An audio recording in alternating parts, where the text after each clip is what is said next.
And you know, that's a little bit old, that chart. That chart's a couple of months old. And if you want to really see something that's said, take a look at what happened.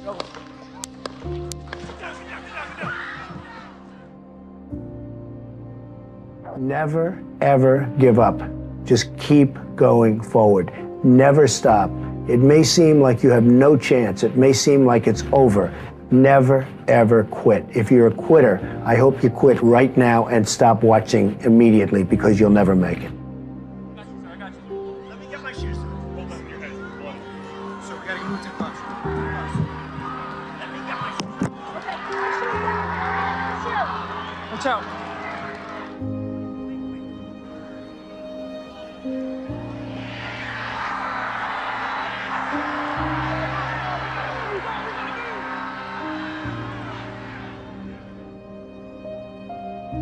Now, you own these incredible casinos and hotels, and the towers in New York City. You're going to build this world's tallest building now in Television City. When is enough enough? Or will Donald Trump never be satisfied with the deal-making and the acquisitions? Well, I'm like a lot of my friends from Houston. I just keep chugging. I mean, all you can do is just keep going. Life is sort of a pretty short experience, and you have to maintain some kind of an equilibrium, and the way I maintain that is to work. And I enjoy what I do. I love what I do, and I hope I do it well. And so I just keep going forward, Dan, and it's so far it's paid off. In life, in order to be successful, you have to find out what makes you excited, what makes you want to get up each morning and go to work. You have to find it.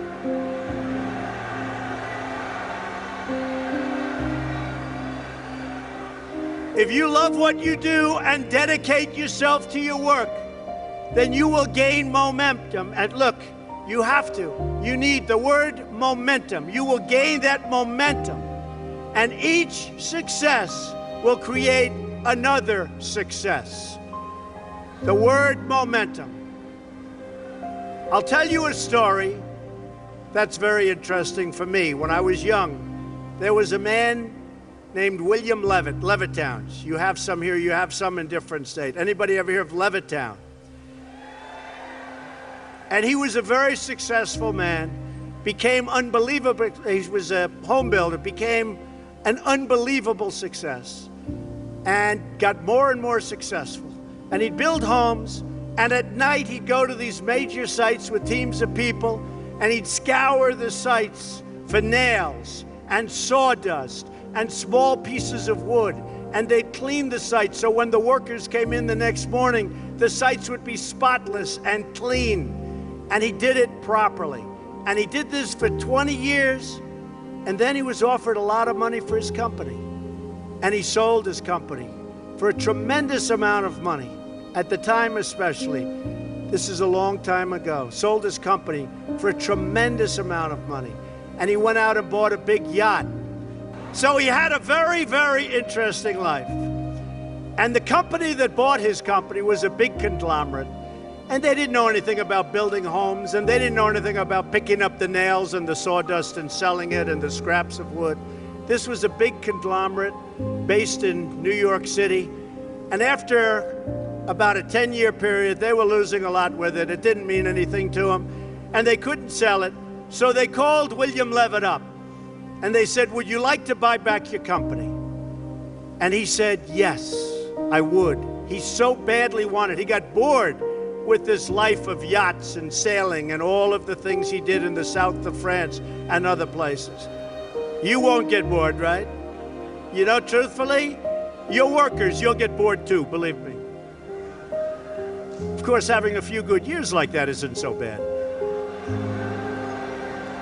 But what happened is he bought back his company, and he bought back a lot of empty land.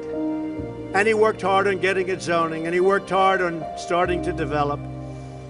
And in the end, he failed, and he failed badly. Lost all of his money. He went personally bankrupt, and he was now much older. And I saw him at a cocktail party. And it was very sad because the hottest people in New York were at this party. It was the party of Steve Ross, Steve Ross, who was one of the great people, he came up and discovered, really founded Time Warner. And he was a great guy. He had a lot of successful people at the party. And I was doing well, so I got invited to the party. I was very young. And I go in, but I'm in the real estate business. And I see 100 people, some of whom I recognize, and they're big in the entertainment business. And I see, sitting in the corner, was a little old man who was all by himself. Nobody was talking to him. I immediately recognized that that man was the once great William Levitt of Levittown. And I immediately went over. I wanted to talk to him more than the Hollywood show business communications people. So I went over and talked to him. And I said, Mr. Levitt, I'm Donald Trump. He said, I know.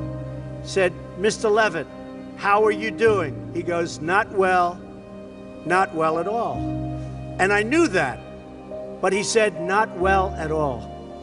And he explained what was happening and how bad it's been and how hard it's been.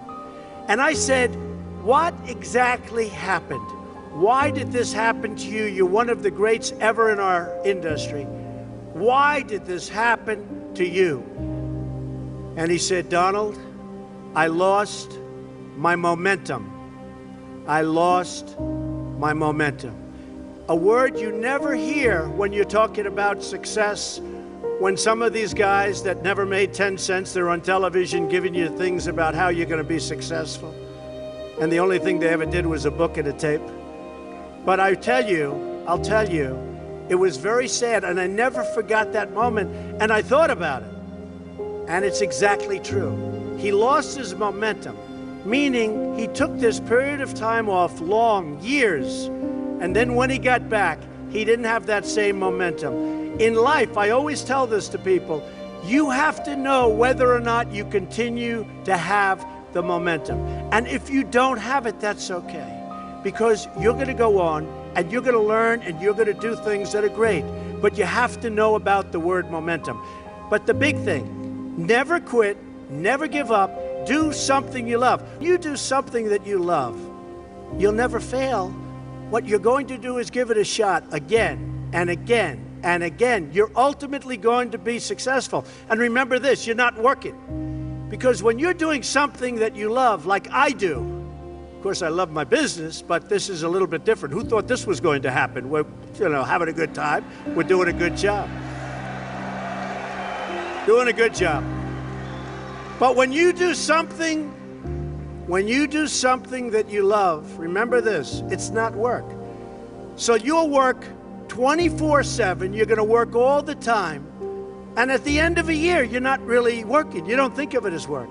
When you're not doing something that you like, or when you're forced in to do something that you really don't like, that's called work, and it's hard work and tedious work. So as much as you can, do something that you love, work hard, and never, ever give up, and you're going to be tremendously successful. Tremendously successful.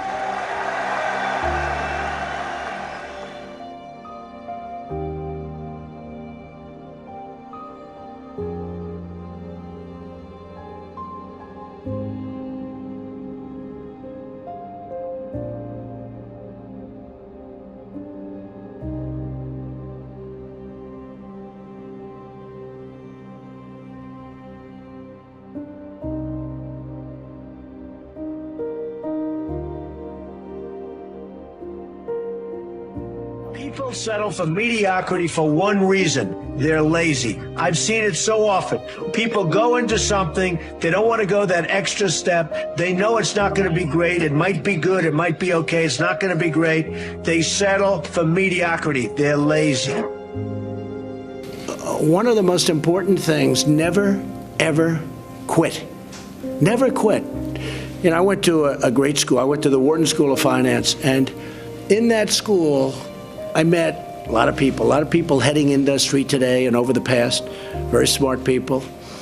But I've watched some of the people grow. I've watched some of the most incredible, brilliant students, and they didn't make it like other people made it because they didn't have that drive. They didn't have that never give up ability. I don't know if it's an ability or if you have it, just you can't quit. And I've seen people quitting, and if they would have held out longer, they would have been successful. I've seen it so much. I've seen some of the most brilliant people in the world that never made it because they were quitters. They were just quitters. They would quit. They just couldn't take it. They couldn't whatever. One of the things about loving what you do is that it's not work, and therefore you don't quit automatically. It's a lot easier not to quit. But you can never give up. Now, you have to also have flexibility, though. You can't necessarily say, I'm never giving up, and you got to be able to weave and bob. You don't have to go through a concrete wall when you can go over it or around it or under it or something. You have to have flexibility. You have to always be able to change course a little bit, maybe always with that same goal, but don't quit.